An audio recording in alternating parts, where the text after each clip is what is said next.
Welcome, everybody, to episode 11 of UnHacked. As always, I'm sitting here with my good friends, Mario and Bryan. You guys want to take a second to introduce yourself? Mario, you want to start? Yeah, Mario Zaki, Mastech IT. We are located in the New York, New Jersey area.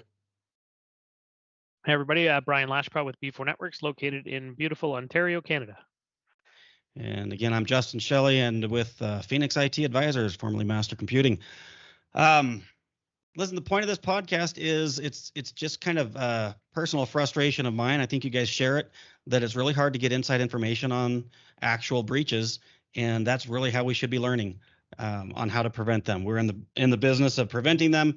Although, as we were talking about before, we could probably make more money if we didn't prevent them.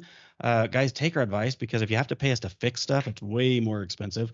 And that's kind of where the title of this came from. You really can't completely fix it. If you really get hit hard, you don't fully come back. You cannot get unhacked. It's an intentional misnomer, the title of this podcast. So today we're going to shift gears a little bit, since it's so hard to find this inside information. We're going to draw from our own personal experiences. Now, this can be dicey, right? We don't like to, I mean, this is the whole problem, right? We don't like to get caught with our pants down. We don't want to admit that on our watch something bad happened. And not only that, our clients, or whoever we're consulting with, they don't want people to know about it. This whole thing's kind of a hush hush. So we'll redact some information. We'll do this in a way that protects the innocent as best we can, and still gives as much real information so that we can all learn from it. I think that's it. Why don't we just jump right in? Mario, I think I told you I was going to let you go first today. You've dealt with in your history some sort of a breach. You want to tell us about it? Yeah, so about 10 years ago, I had a client, and they, at the time, it was before the whole ransomware and cryptocurrency really emerged. It was something you kind of heard about, but it wasn't a daily thing. It wasn't a household name as it is, at least in our kinds of homes. But we at the time, we thought we were doing everything right. We had, antivirus on all the computers. The server was protected. We had a, backup on the server. It was backing up to a local hard drive, and it was, I think, doing about 3 times a day a backup. Now this was a critical company. I don't really want to say the industry, because I don't want it to be backtracked to anything. But they were at the time, I think, like a 12-user office. And one day, we get a call, and it was like one of the users can't open up any of their software. They were using QuickBooks and some other software, and they're like, nothing is opening. We can't even open up documents out of the network drive. And I wasn't even able to remote into them. So I was like, that's weird. All right, let me come over. I'll be there in about 20 minutes. So we go over there, and I realized that I, go to the server, and all the information, all the files on there had a weird extension at the end of the file name. And looking around, I realized that the source of the computer, somebody clicked on a link or opened up an attachment, and essentially encrypted his computer and everything attached to that computer. And on their desktop, there was a file, I think it was a notepad that was pretty much saying, your data was encrypted. In order to gain access, you have to go to this site and send, I don't remember how much it was at the time. I think it was something like around, I think $10,000, to using Bitcoin. And at that time, I didn't even know what Bitcoin was. I'm like, what the hell is this? So I ended up going to the server, and I'm like, I ended up telling them, I think we're going to have to format your computer. I think you downloaded something, and let me see what I can do on the server to get everybody else up. Ended up going to the server, same thing, wasn't able to do anything on there. There was a message on that screen. I went to look at the backup, and I realized the software, the backup software we were using, is called Acronis at the time. It was a very well-known, it's still very well-known backup solution. It was just saying unable to restore. And then when I went to the external drive that was attached, that was backing everything to, it was completely wiped. Well, oh, like And not encrypted, it was deleted. it was deleted. There was nothing in there whatsoever. That's where panic, set in for me. At that point, it was like, fuck, this is at the time sorry, am I allowed to curse on this thing? Oh, absolutely. I swear like a sailor. It doesn't matter how hard I try, I can't filter that shit out. At the time, they were my first customer. As a one-man shop, they were actually my first customer, and they were one of my bigger ones at that time. And I didn't know how to go back and tell them, like, listen, I can't restore. I don't know that I can't open up anything. And it's like, Word documents, Excel documents, QuickBooks files, no matter what it was, even pictures on the computer on there. They did have some pictures. You couldn't open up anything. And, at that point, I panicked, and I think I called like a couple of people. I knew a data recovery company in South Jersey, which was about a 2-hour drive from me. I literally unplugged their hard drive, and I ended up driving down there, and it was like walking into the emergency room, like, like when with a baby or like somebody, you're walking in, Yeah. like, I called them ahead. I'm like, I will be there, like whatever time it was, and I need this fixed. I will pay whatever it is for you to stop whatever else you're working on to take care of this. At that time, they actually have that service. It's called like Express, service.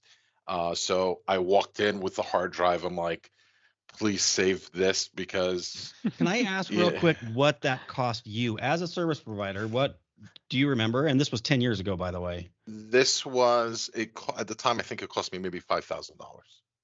Which, I mean, in today's money, we're talking 20, right? Yeah. I mean, things are about 4 times what they were 10 years ago.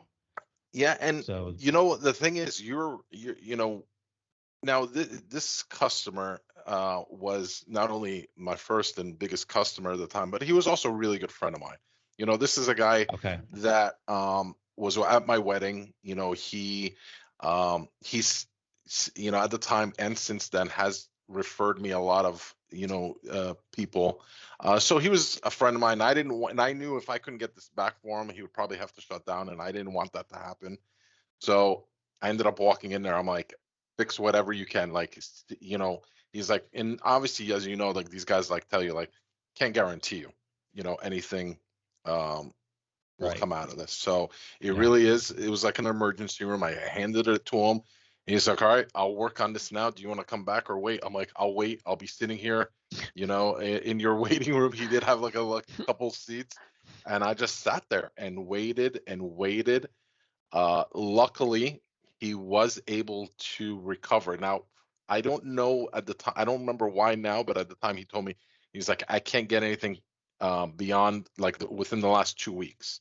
So they did lose 2 weeks worth of data, but it wasn't everything. So they were able to recover it, recover everything except for the final 2 weeks. He was able to put everything back on there. Now, this was the Acronis backup. So at that time, this was the drive. So he was able to restore the backups onto another drive. I ended up bringing back the drive and, putting into the server, able to restore the server. Now, this whole process so far, bringing everything back and stuff, this has been like 2-3 days now. We were able to get them recovered. I wiped his computer, make sure everybody was good. He was back up except those last 2 weeks.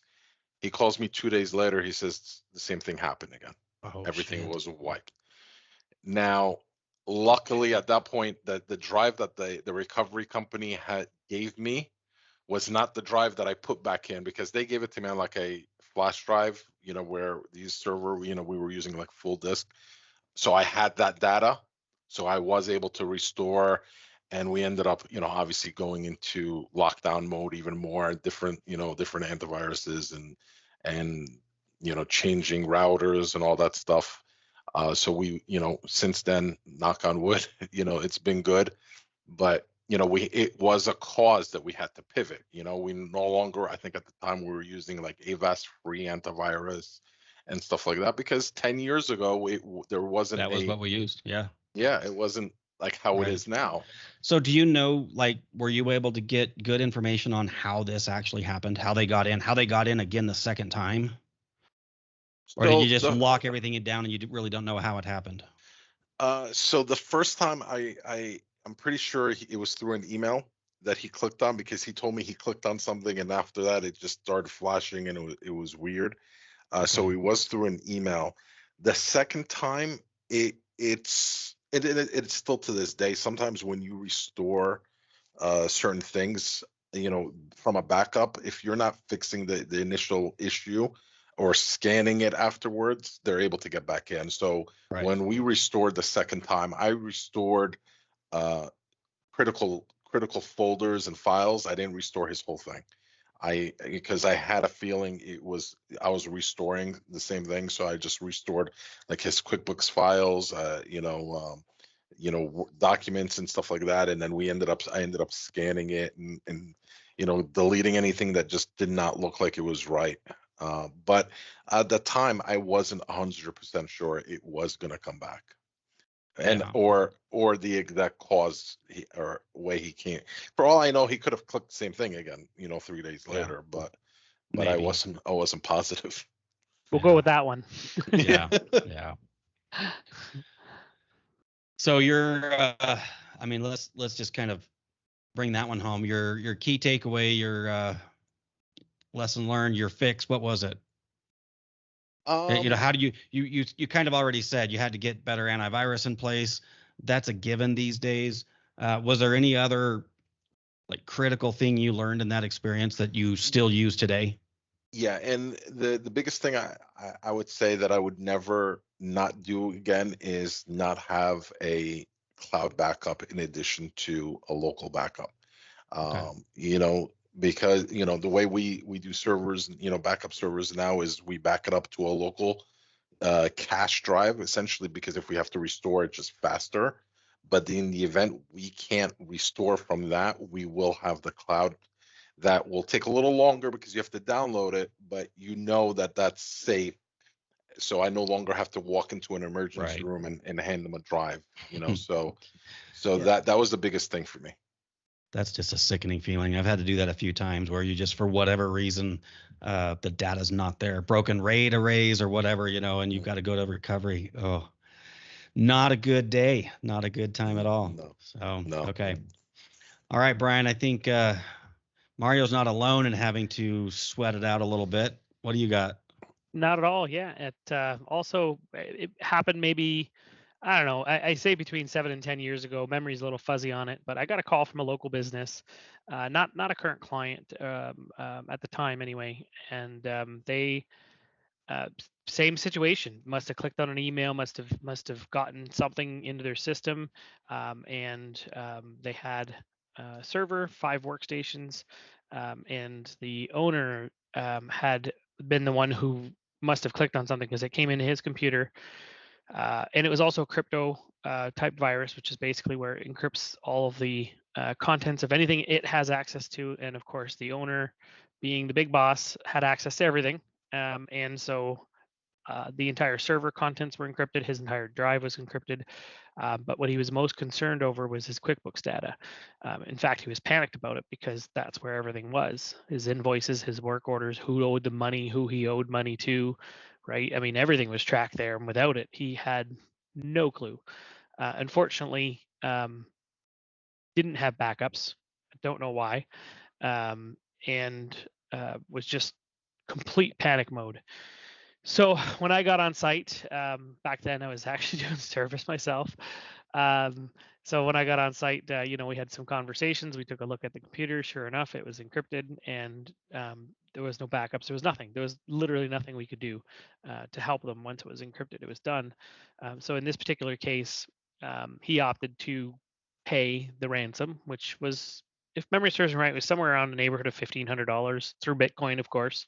Um, and luckily it worked. We were able to get a recovery key, but not everything was recoverable. So we were able to get his QuickBooks data back, but some of the other contents of his server, for whatever reason, it wasn't working. I don't have an explanation as to why, but it just didn't. Um, yeah, that was the situation. So it turned out good news in the end, and the fact that he was able to get back some of his data and his QuickBooks data specifically that he was looking for. But this stuff could happen to anybody, and very scary. Well, the positive I'm hearing is that it only cost $1,500 to get it back, because criminals have gotten smarter. Yeah. Another I was about to positive say for that's a steal. yeah, $1,500 is a steal. yeah. I mean, we don't- nowadays they'd probably open up your QuickBooks data, find out how much money you got, Absolutely. and charge Yeah. you a ransom based off of the percentage in your bank account, right? They're like, hey, Absolutely. you No, owe I us mean, that 20, 30, 40, 50K. I So, think they do. I can't confirm that. I've heard they do that. I don't know from personal Yeah. experience. But Yeah. the other thing where you're saying they didn't get everything back, I do believe that even their software has gotten better over time with the restore, because, and I've said this before on here, they do want us to get our information back. They do want good customer service because they want repeat customers. right. And that's how they look at this. It's disgusting from our perspective, but this is just business for them. Yeah. It's like, hey, this guy, he pays, and we got, it's easy to encrypt. Let's do that again later. So, or he'll tell his friends that, hey, yeah, it works. They get their data back, so that Right. when their Right. friends get encrypted, they're more apt to pay the criminal. Yeah, because if it never worked when you paid, we wouldn't pay. Nobody would pay. So, Yeah. Okay, so your key lesson learned there was, Well, there's a couple of them. I mean, obviously, we've been doing backups for a long time at that point in time, but it wouldn't have saved this particular client, even if we were responsible for backups, which we weren't. This is a client who just called in out of the blue, but or a prospect who called in out of the blue. If we were taking care of them, though, back then, a lot of people were just using a hard drive attached to the server, Right. and that's how it was backed up. And they would, maybe rotate drives, but a lot of the times it was in the customer's hands to rotate drives, and they wouldn't do it, or they would, they would delay, or maybe Mary, who was taking care of the backups, would be on vacation for a week or two, and maybe they would they're forget. faithfully swapping those drives and nothing's happening. Right. Yep. Well, I've seen that before. From a lessons learned perspective, we definitely learned the portion about having proper backups, and proper backups means not just having a local backup, but, as Mario alluded to, a cloud-based backup or an off-site backup, and preferably one that is what I call write once, meaning that we could, the login name and password used by the server to record the information or send it to the cloud backup can only write, and it cannot erase or overwrite or anything. It's like sort of like a write once kind of philosophy. And of course, on our end, we can go in and we can delete and we can change. But if the criminal got into the system, they would only be able to essentially write a new backup, which wouldn't help them at all. The other piece is just, it could have been prevented by having proper security in place and awareness more specifically, because as much as we can put bars on the windows, guards at the doors, alarm systems all over the place, if somebody goes and opens up the back door, which in this case is what happened, that a user clicked on a link they weren't supposed to, or did something they weren't supposed to, then none of that matters. So awareness is making sure that the employees are trained to what to look for and are actively looking for it. So gamifying it in some way, to make it so that they're constantly looking for, my emails that are trying to fool them, so that while they're looking for mine, they're also looking for other people's. So sort of all three of those pieces: backup, security, and awareness. Yeah. Okay. Excuse me. One thing too, I want to add is, like, and I see this still to this day, like, especially with QuickBooks, customers will come up and ask us, like, we keep getting this message, should we back up? And I tell them, I'm like, listen, we're backing up your server, but you could never have enough backups. If you, especially with QuickBooks, it's very easy. It just pops up. You click, the backup button, you point to a USB and backup. It's not going to cost you anything, addition. You could never have too many backups. Even if the, QuickBooks now offers their own online backup, you're out what, maybe $99 a year. If you back up again, you're never, we're responsible, we're monitoring it, we're checking it, but it's also peace of mind. If you want to back up again, it's not going to hurt. You're not screwing up anything by doing an additional backup. Yeah, for sure. And one thing that we don't always think of is cloud, like our cloud files, whether that's SharePoint or Dropbox or whatever. The software that you use, like QuickBooks Online, that's a good example. I mean, what if they got hacked?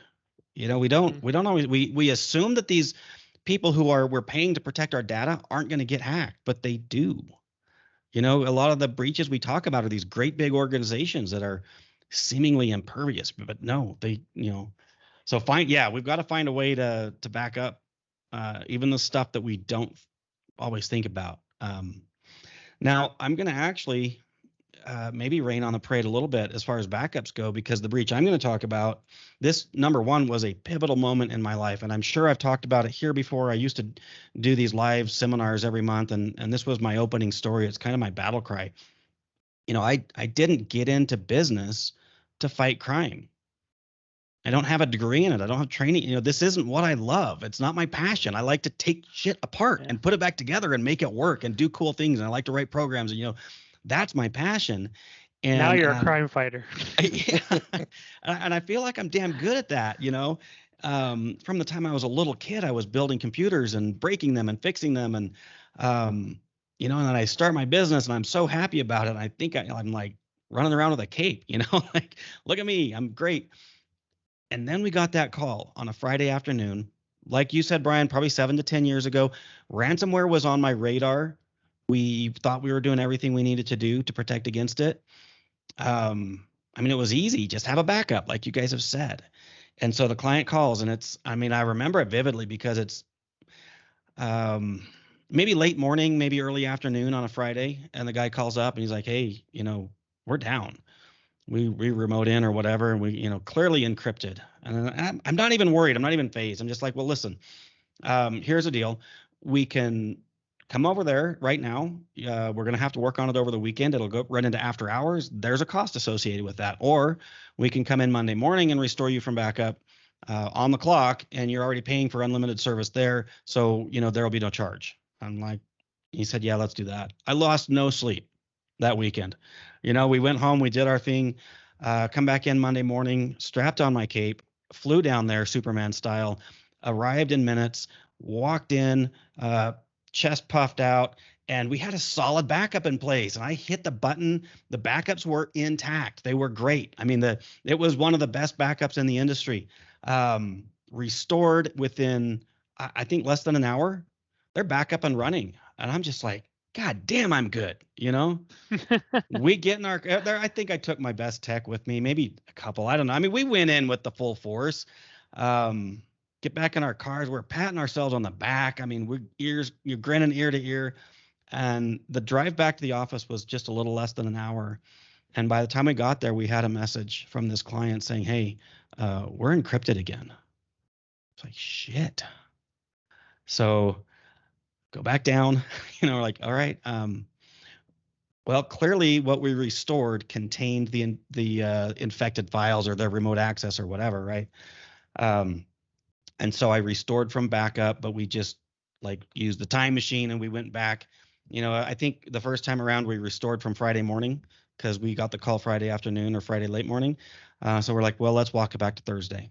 And we restored, immediately encrypted again. It's like, goddamn, okay, let's go back 2 days.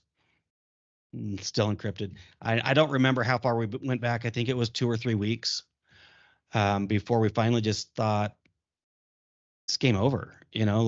We have solid backups, but those backups are infected. And at this point, I did get a third-party security team involved, and they were able to identify that they had gotten through the firewall somehow. They were coming from Russia, so I will frequently talk about Russian hackers fighting Russian crime rings because that's literally what I was doing. And in this restore process, I felt like I was playing a game of chess because we would restore, we'd go onto the server, and I could watch them working. Like it's moves and counter moves. I can watch them. They'll create an account. I'll delete an account. And we were just, it's like hand-to-hand combat before we finally, the ultimate resolution was we came in probably it was a week or two later. I don't remember, because it's been on for a while and this company was down. And we came in and we just wiped hard drives and started reinstalling. We'd copy off their profile data. We'd reinstall the OS on every workstation, with the server turned off, and we get everything back up. Then we did the same thing with the server, reinstalled the operating system. But I knew I couldn't just restore the backup. So I'm moving with all kinds of antivirus programs running. I'm moving file by file or folder by folder. And I did finally get one to get a hit on the antivirus software, which I assume was their backdoor, as we call it, right? And for whatever reason, it wasn't finding it until I did this, moving them file at a time. But I couldn't use the original operating system. And you guys know that means creating a new domain, right? It's everything. I had to rebuild everything from the ground up because they had admin accounts. They were just, when you went in and looked at Active Directory on the server, you would see dozens of accounts that you don't recognize. When you go in and look a little deeper, they're all full administrator, right? They had full rights, and you'd kill one, but they had 4 or 5 more, and those were getting restored. These admin, credentials were getting restored, as was whatever remote access software they had in place. So this was a case where the backups were solid. We had local backups, we had cloud backups, we had, we were following all the protocols, and it just didn't matter. So the emotional impact is probably the biggest disaster for this. This was a husband-wife team business. At least from what they're telling me, it damn near caused a divorce between them. They fired us. Even, we did get them back, didn't charge them a penny for it, but they fired us, which it hurt because, I think we did a good job ultimately. And they got infected, lesson learned, they got infected because they were running out of date Microsoft software. At the time, it was Microsoft Office. We have Microsoft 365. It's really easy to keep that up to date these days. But back then, getting somebody to shell out $200-300 per person every couple of years to update Office, why? Office is working fine. It's all backwards compatible, and so we couldn't get them to take that leap and to buy the next version of Office. But they were running a very out-of-date version of Office, and that's what we ended up determining was ultimately the problem. And so I kind of have a hard line with that when clients want to run old software and they won't do this. In fact, I've got a client on the chopping block right now who's running a server that's out of date, and it's at end of life. And I'm giving them a little bit longer, but I'm probably gonna have to cut them because I don't want to go through this again. This is a nightmare. It's a nightmare for them. It's a nightmare for us. So, that was mine. Backups are key. I'll never say they're not, but in this case, what was more important was having up-to-date software. So that was my lesson. Yeah, the thing is, if I could say something, like these security updates that are coming out weekly or daily or monthly, they're coming out for a reason. Right. These vendors, Microsoft, Adobe, Chrome, all these guys, they're coming out with these updates and they're saying you need to update because it's not like they're putting a shiny new button somewhere. It's because they found something that they need to fix. And a lot of times these hackers are looking at the same, feed that we are, like, oh, there's a vulnerability with Google Chrome, so they exploit those vulnerabilities. But that's because somebody else discovered it, then used it, and now everybody else is aware of it. It publishes it. Right. So they're literally getting a red carpet to what these vulnerabilities are. And if you're running something like Microsoft Office, Word, Windows and stuff like that, if there's no updates to fix these anymore because they're end of life, you're SOL. If they exploit something, they're going to, you can't do anything about it. Well, and yeah, exactly. I think both of you mentioned clicking a link. I know you did, Mario. Brian, I don't remember if that's what you said. And I've got to say this very carefully because it's not that you can go out and just click whatever link you want. And as long as your security stack is solid, you'll be okay.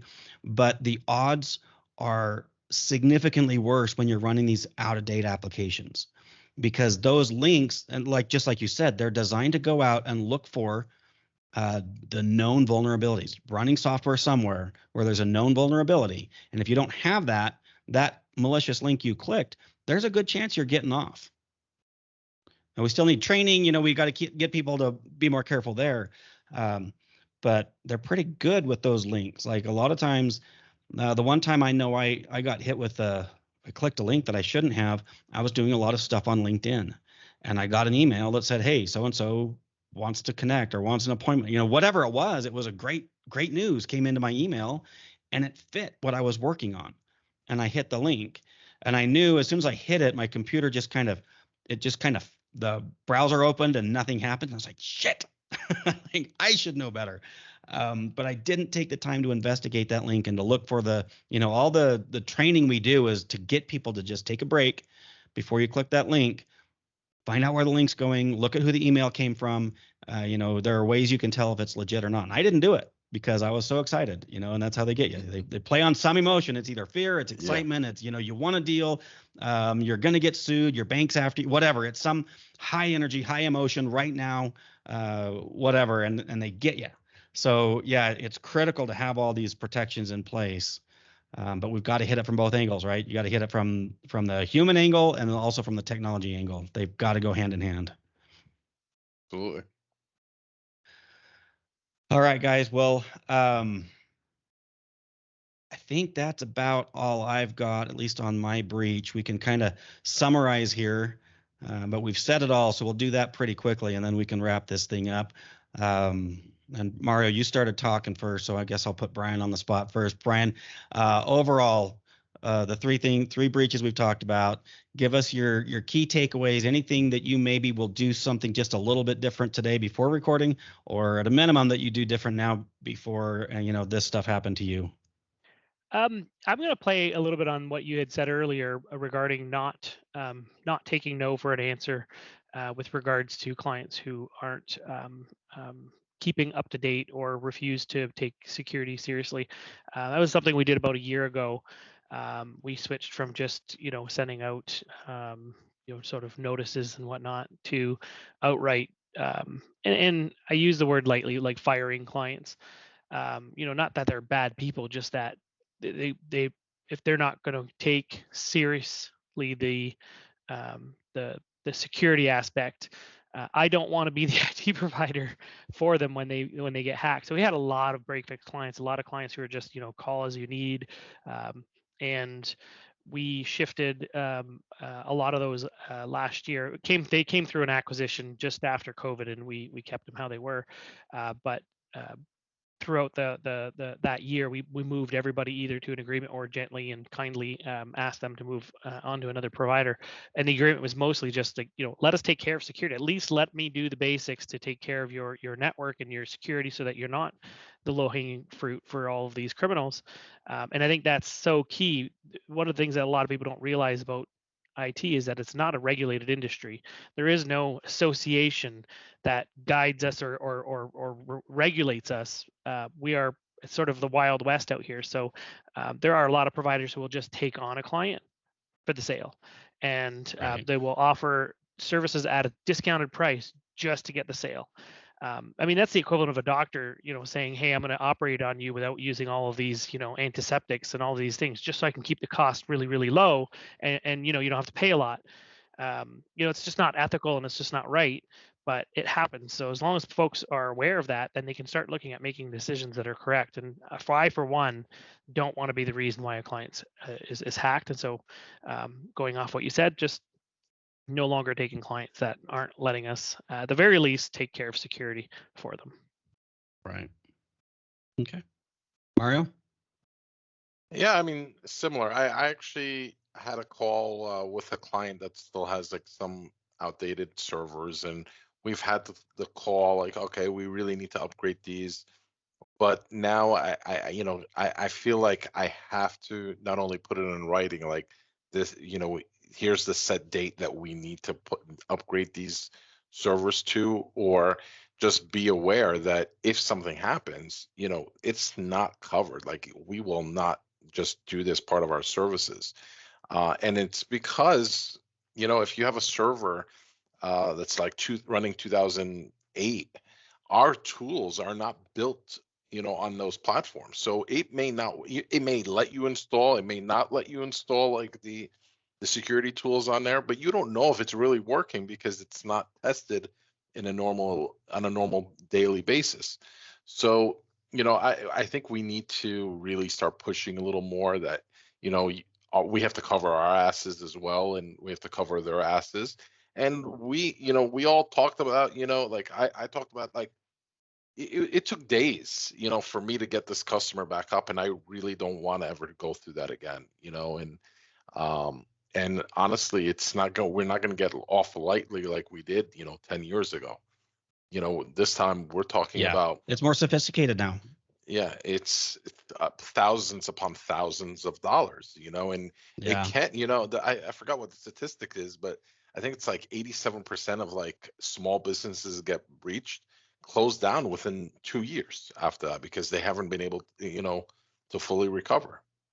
Yeah. Don't quote me on the statistics, but I know it's something along those lines. But if you don't have a full backup and are able to recover exactly where you were, you're going to have a hard time. Yeah. I mean, statistics are fun. You can go out and find evidence to any position you want to hold. This is true. But I mean, I actually have a page pulled up. I'm not going to go over it because there's so many of them. But it's bleak, right? This is not somewhere that you want to play. It's, if you're not on your A game, it's going to happen to you. And even then there's a chance. And so you better have a good way to get out of it, a good remediation plan. We've talked about that before, the incident response plans and stuff like that need to be in place. So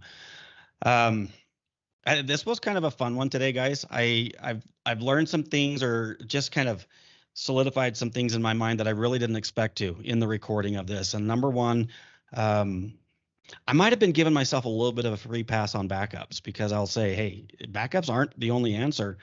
But as I'm talking through this, I'm like, not only do we have to still have them, but I said it out loud, is that we've got to make sure that our web apps are being backed up.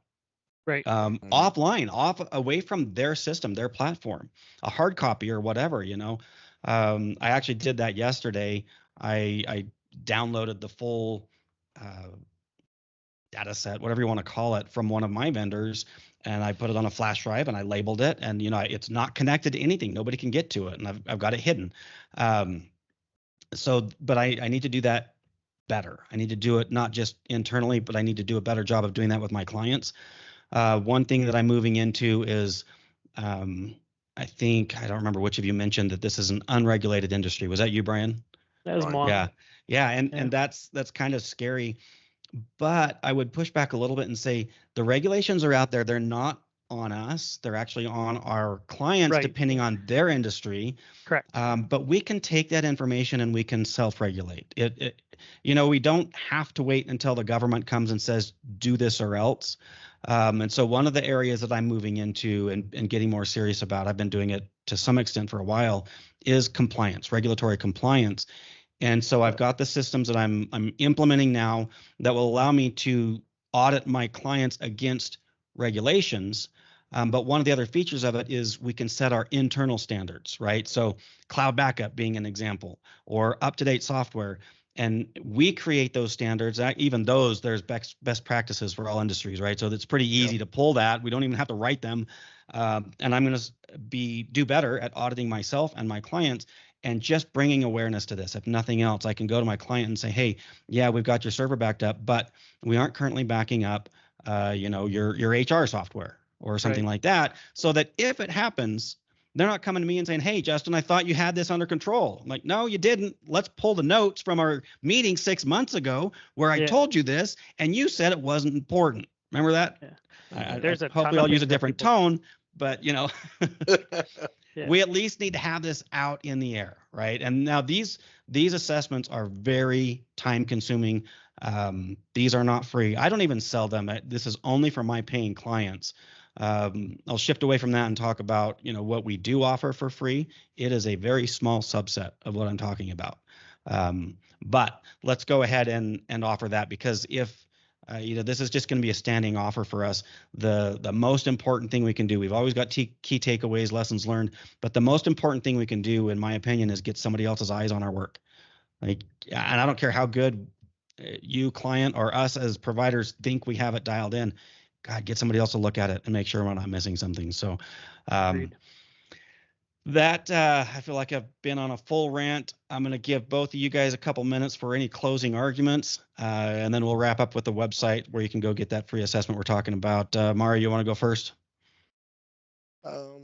Yeah. So to wrap up, it's you have to trust in your IT people. You have to trust that they have your best interests at heart, and that they're gonna do what they you need to to be protected. That they're gonna they're not just trying to fatten their pockets. At least we're not trying to fatten our pockets, because we could make more money if you guys got breached. Yeah, I'm telling you. Exactly. Go get breached, exactly. please. Make my day. If a customer says no, we don't need it, we're like, all right, no problem. But if it happens, we'll help you, but the clock is ticking. But we don't want that. We don't want and this is why we went to managed services, because we don't want to make money when customers are having problems. We want to make money when they're happy and they want to stay with us for 10, 20 years. Right. So, take their advice, and get a second opinion. If you have doubt, get a second opinion. Nobody's going to charge you for a second opinion. Let me correct you. We're not. Let me correct you. If you don't have doubts, that's when you need a second opinion more than anything. That complacency, God, that's what gets us. Yep. Yeah, I agree. That's it. That's it from me. All right, Bryan, final thoughts? I'll keep it really brief. Plan. Have an incident response plan. Plan for this cybersecurity stuff. Make sure that you're not just sweeping it under the rug and saying move on. Have a plan, and you'll be further ahead than 90% of the people out there. 90% of the companies out there. Yep. Like you always say, right? Don't be part of that low hanging fruit category. Right. That's the best. Like that's ultimately what we're trying to accomplish. Quick story. When I used to work for Loomis Armored, packed money around, carried a gun. It was an exciting job, paid shit. But in the training, the safety training, that's what they would tell us is like, you're not going to stop crime. You're not going to stop people from robbing these armored cars. It's always going to happen. What you can hope to do is make it happen to somebody else. Right. Like that's sick and twisted, but like, guys, that's what we're doing. These criminals are out there. They're coming for money. They're going to get money. Make it happen to somebody else. That's kind of the sad reality of it. So step one to making that happen to somebody else is not everybody's going to call us and take advantage of this free assessment, the vulnerability assessment that we're offering. So do that. Go to unhacked.live, not .com, not .net, unhacked.live. And all of our contact information is there, and book that assessment and at least get the ball rolling. So, all right, guys, that is all I've got. Thanks for being on here today and sharing some, maybe kind of some personal stories, but hopefully we've all learned something from it. And we'll see you guys next week. Till next week, guys. Have a good one.